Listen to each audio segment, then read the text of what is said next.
Dobar dan i dobrodošli. Gilgameš danas predstavlja za vas. Od vremena kada su pisane reči počele da prenose dešavanja iz prošlosti, pa sve do današnjih dana, ratovi i bitke su se gubile zbog nedovoljno municije, loše sreće kao i loših vremenskih uslova. Za mnoge izgubljene bitke kriva je loša procena i aljkavo planiranje ili manjak poznavanja strategije ljudi koji su vodili te vojske. Predstavljamo vam 7 najvećih vojnih grešaka u istoriji ratovanja.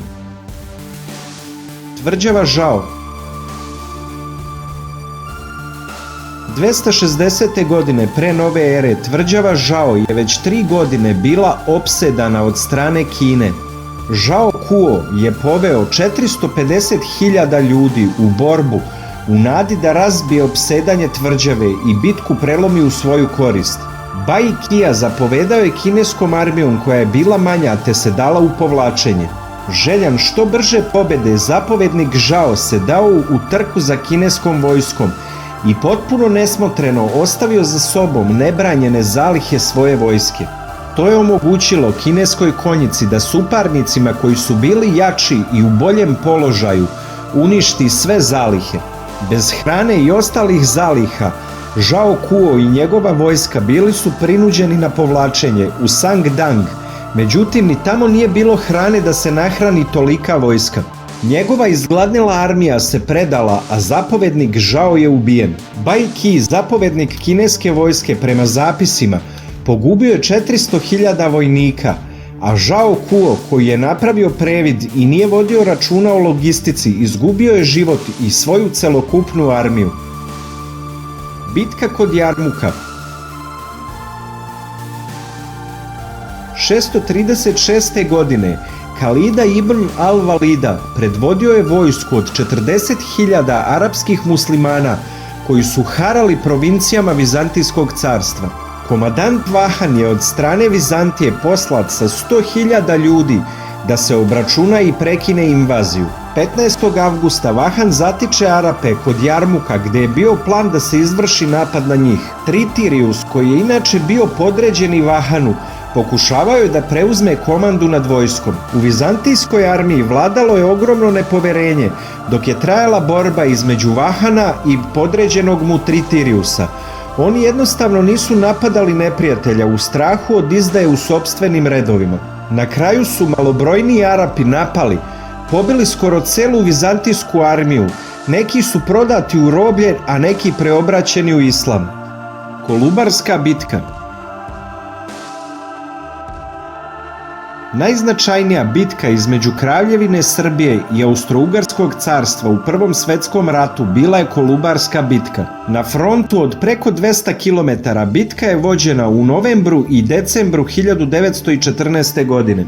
Bitka je okončana uspešnom protivofanzivom prve armije predvođene generalom Živojnom Mišićem protiv brojnije i bolje opremljene austro-ugarske vojske, a u trenutku kada je ceo svet očekivao vest o kapitulaciji Kraljevine Srbije.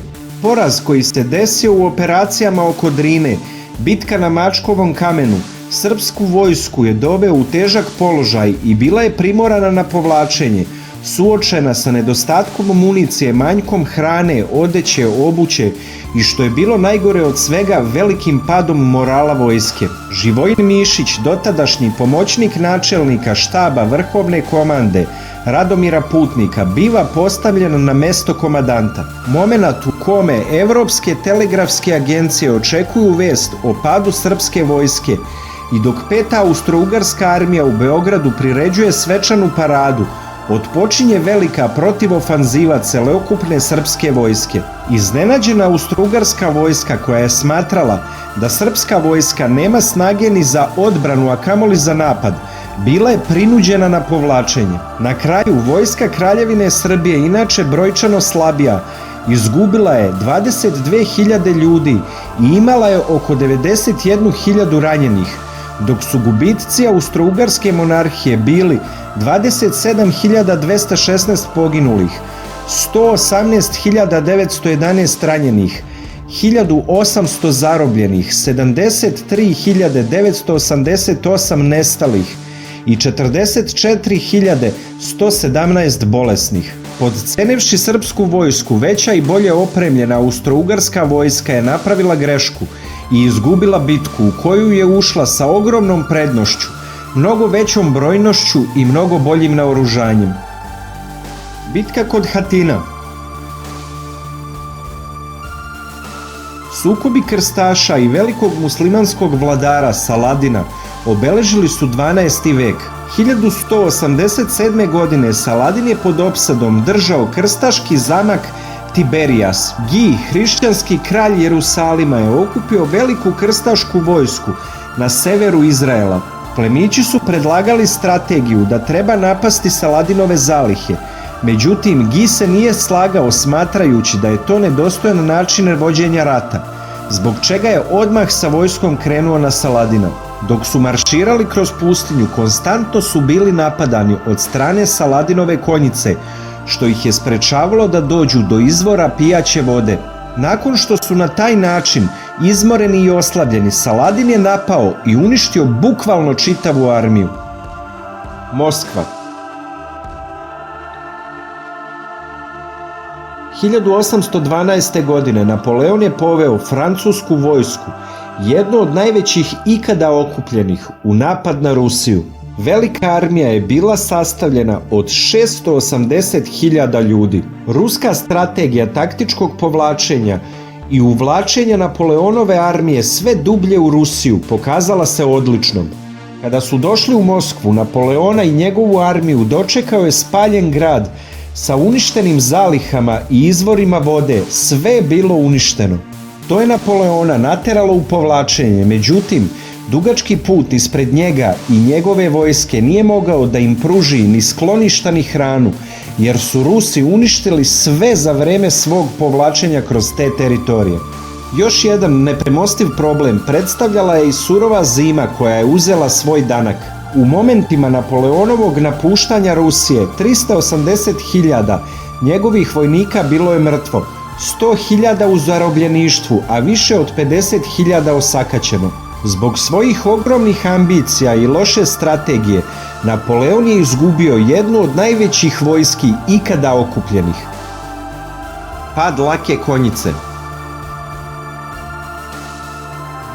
1854. godine armija Turaka, Francuza i Britanaca napala je i opsedala Sevastopolj, ruski grad na Krimu.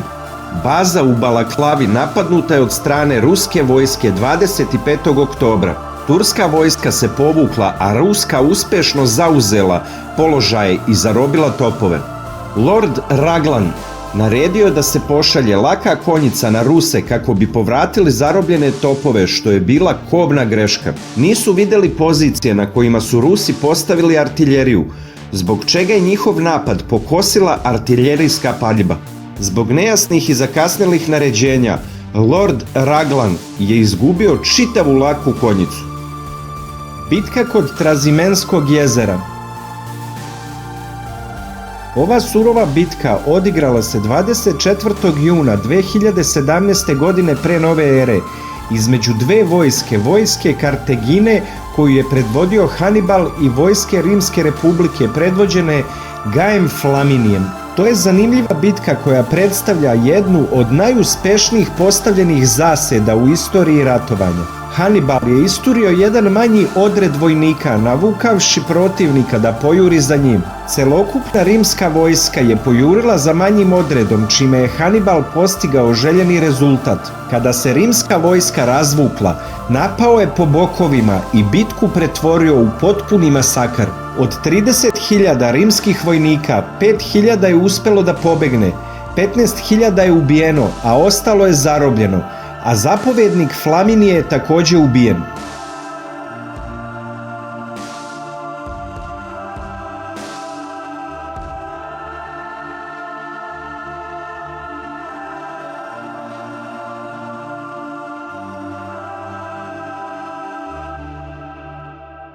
Podržite nas klikom na like i prijavljivanjem na kanal ako to već niste uradili i budite među prvima koji će vidjeti zanimljivi, obrazovni ili misteriozni videoklip koji budemo postavili.